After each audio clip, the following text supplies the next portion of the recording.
যেহেতু রমজান মাস চলে এসেছে, আব্বু আমাকে বললো চলো একটু বাজার থেকে ঘুরে আসি। আব্বুর সাথে বাজারে গেলাম, কিন্তু বাজারে যাওয়ার পরে আমি অনেকটা অবাক হয়ে গেলাম। সবকিছুর দাম বেশি। আব্বুর সাথে পরিচিত এক আঙ্কেলের দোকানে গেলাম। আঙ্কেলকে আমি জিজ্ঞেস করলাম, আঙ্কেল রমজান মাস আসলে সবকিছুর দাম এত বেড়ে যায় কেন? আপনারা তো 12 মাস ব্যবসা করেনি, তাহলে রমজান মাস আসলে মানুষকে এত কষ্ট কেন দেন? তখন আঙ্কেল আমাকে যে উত্তরটা দিল, সেটা শোনার পরে আমি অনেকটাই অবাক হয়েছি।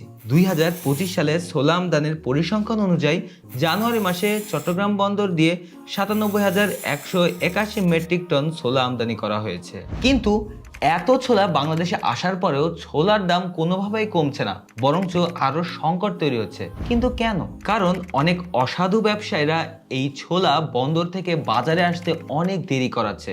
বাজারে যদি একবারে প্রচুর পরিমাণে ছোলা চলে আসে, সেই ক্ষেত্রে কিন্তু বাজারের দামটা অনেক কমে যাবে।